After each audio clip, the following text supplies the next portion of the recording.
For many Arab Americans, the war in Gaza and the Biden administration's support for Israel loomed large over Vice President Harris's campaign. Trump saw an opportunity, winning the endorsement of a number of Muslim and Arab American leaders in the key swing state of Michigan just days before the election. To understand why so many Arab and Muslim Americans chose to vote for Donald Trump, I sat down with Dr. Bishara Bahbah. He's a Palestinian American who voted for Joe Biden in 2020. He then launched the group Arab Americans for Trump and campaigned on his behalf in the state of Michigan. Why don't you start by telling me about your group Arab Americans for Trump? The reason why I founded the organization is because since October of last year, we've been telling President Biden and his Vice President Harris and their administration to please stop enabling Israel by providing them with an unlimited amounts of material military aid, as well as political and diplomatic cover. We are not per se against Israel, but we don't want to enable Israel to commit a genocide in Gaza. And after repeated pleadings with the Biden administration, and no one was there to listen to us, I decided to change parties. And I began and founded the Arab Americans for Trump. And the goal was to help President Trump to get reelected to the presidency. And you know what? It worked. We worked very hard, and we turned around many skeptical Arabs and Muslims in the United States who at times called me crazy, out of my mind, or even a walking garbage can. But nevertheless, I persisted, and I believed in the message that President Trump was talking about, which was peace. What makes you think that Trump would be any different? Trump has reached out to the Arab Muslim American communities more than any other presidential candidate that I can recall.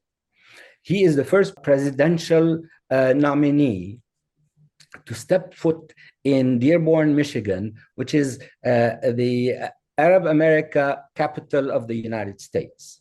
And so he has told repeatedly to many of the leaders that he had met with, his goal is to establish peace in the Middle East, to end wars, to end the suffering of civilians, and to lay the groundwork for a permanent peace in the Middle East based on a two-state solution. And Trump, as we have known, even in his promises to the Israelis and American Jews, is a man of his word. I mean, when he said he was going to move the embassy, nobody believed him. He did. It was, of course, to the displeasure of Palestinians and their supporters around the world. But there was an interesting aspect to that, because even when Trump recognized Jerusalem as the capital of Israel, he never precluded the idea of potentially recognizing East Jerusalem as the capital of Palestine. Also, Trump of 2016, Trump of 2020, and Trump of 2024 is a different individual, in my view. What makes you think that he's actually going to follow through with these promises? Is there anything that makes you believe that he's actually going to follow through? Because he's often been criticized for saying certain things and them not necessarily, happening. I spoke with him personally on 2 occasions. And Arab American, Muslim American leaders spoke with him even before they endorsed him. And they asked him about peace in the Middle East. They asked him about their homelands and how they want tranquility. They talked to him about their agenda in the United States, which is quite similar to the Republican agenda in terms of religious-based education for our children and the social aspect of our relationship to family. So there are a lot of commonalities. And, for somebody who really angered a lot of Arab Americans, Muslim Americans, between 2017 and 2020, he really managed to come around and win that community. You seem to be saying that actually, when it comes to values, even beyond the conflict in the Middle East, Mr. Trump and the Republican Party have a lot more in common with the Arab American community than perhaps other parties. Is that correct?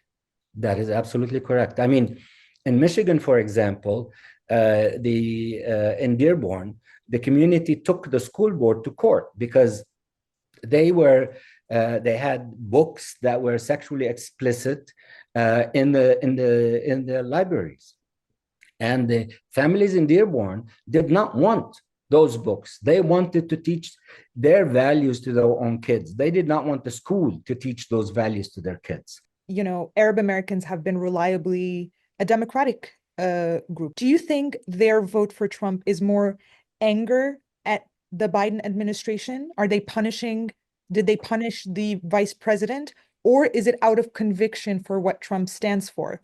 In other words, was it a protest vote, or was it a vote out of actual conviction for what Trump stands for? It was a vote emanating from two things: fear and hope. Fear that if Harris wins, that we would get another 4 years of a Biden administration. Because when asked a few weeks ago, Harris said, when she was asked, what would you have done differently if you had been president in President Biden's shoes? She thought and said, I would not have done anything differently. For us, the fear of having 4 years of a Biden/Harris policies was unthinkable. So that was the fear element. The hope is that Trump came and said, I understand your concerns, I understand your needs, vote for me, and I will listen. You will have a place at the table and a voice to be heard. Of course, the social values, the faith-based values is one element that's common. But the most important factor for Arab American votes, according to recent polls, at an 81% number, was the issue of Gaza. And then Israel started attacking Lebanon. Dearborn is full of Lebanese Shia who live in those areas of southern Lebanon where Israel has been hammering for the past month or so. So those people were angry, no question about it, but then at the same time, they believed that the only way that they could make a change is through voting for another individual other than Harris, and that was Trump. So in many ways, it was because they just didn't believe that Harris was the change candidate. Absolutely. I mean, the United States as a whole, looking at how Trump swept the United States on the eve of the elections, wanted change. People wanted change. People right now on the economic side, the person in the street, right now what they pay for a dozen eggs is 2 or 3 times what they used to pay when President Trump was president. They had good, steady jobs, and people are longing for those times. Setting political issues aside, these were important day-to-day life issues for many Americans, including Arab and Muslim Americans. So I guess that's something that Arab Americans have perhaps in common with the larger American community, is that they simply were not convinced that Kamala Harris was the candidate for change. Yes, absolutely. Can you tell me a little bit about Donald Trump's outreach efforts to the Arab American community? What was it like to sort of campaign on his behalf in these communities?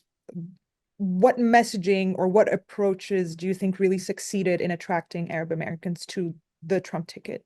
The turning point or the beginning of the effort to garner support for President Trump was in May of this year, when a meeting was held in Troy, Michigan, and hosted by a Syrian American physician, in which during that meeting, I attended as chairman of Arab Americans for Trump. Dr. Massad Boulos, Tiffany Trump's father-in-law, attended. Michael Boulos attended, and Richard Grenell attended. And Richard Grenell was the acting former head of national intelligence under Trump. So the heavy guns were brought to bear. They even brought Bilal Muhammad, the heavyweight champion, boxing champion, with them as a sign of affection, or as a sign of goodwill. And from there, we started with people being fairly skeptical. And then the continuation of the war in Gaza, and then the war on Lebanon, people were saying enough is enough. We want change, and that change could only come from President Trump. Now, has it been an easy path? Absolutely not. It's been torturous. That respect and outreach made a huge difference, because President Trump made himself available. Thanks to Dr. Massad Boulos and Richard Grenell, he made himself available to the community many, many times. I mean, at least 10, 15 meetings were held between the president and the community leaders. So that kind of respect, they did not see a shred of that from the Harris campaign. Harris refused to allow a Palestinian American to be on the stage of the DNC when she allowed a Jewish American family, rightly so, to speak at the DNC, who had hostages in Gaza, but the Palestinian Americans had family members killed in Gaza. And so that was a major slight. Absolutely. I'm talking about Democrats, that turned off Democrats against Harris. They went three different ways. One, there's the uncommitted camp that essentially said, we're not voting for Trump, we're not voting for Harris, we're not voting for anyone. So there was the camp that supported Jill Stein, a third-party candidate, who said everything that was pro-Palestinian and was pleasing to the Arabs and Muslim Americans.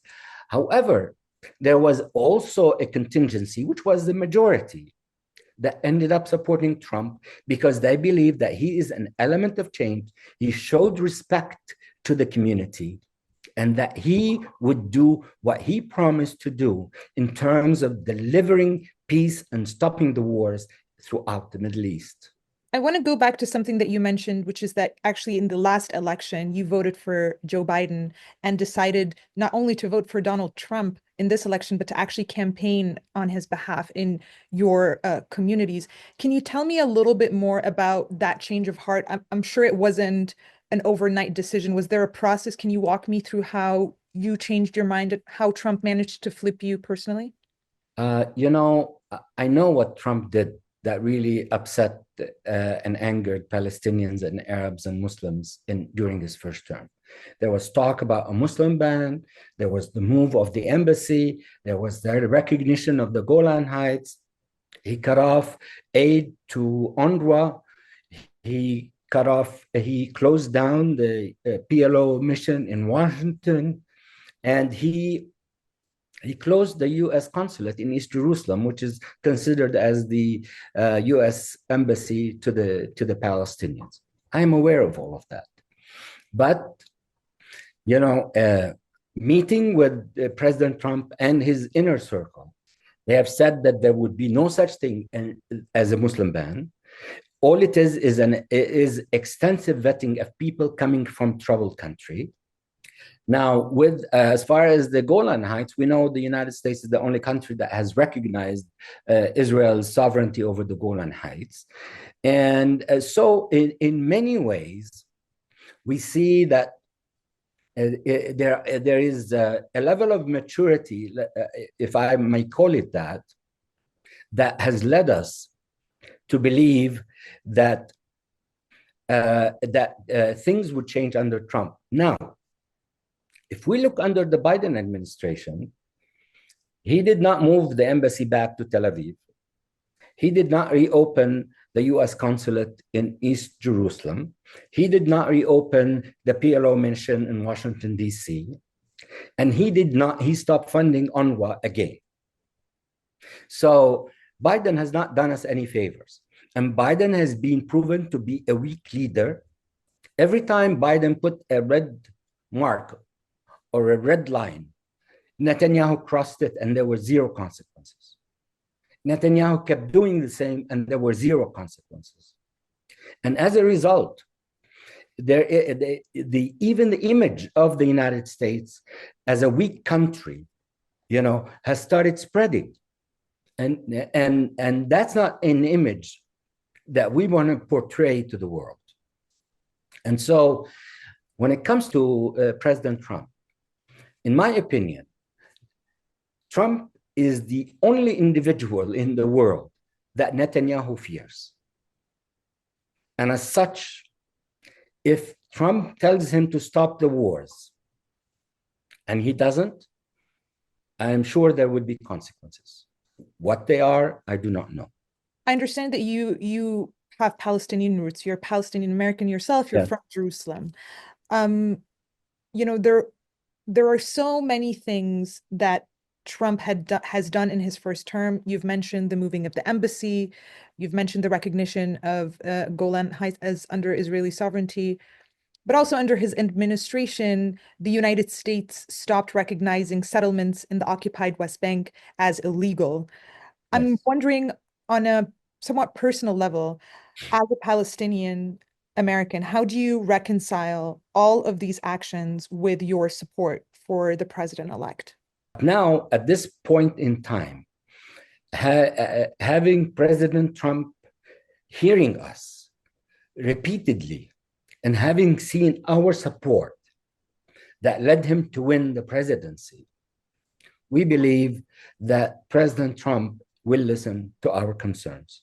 Moving forward now, what can Arab Americans expect from a second Trump presidency? I'm talking concrete projects or actual steps. People, the transition team is working on policy papers and positions and so on, and that has not been finalized. I expect that there will be a role in the new administration for Arab and Muslim Americans in various parts of the new administration. And with that role, they would be given a voice that would be heard at the table, and that in that role, they would help President Trump achieve the peace that he has promised them to achieve.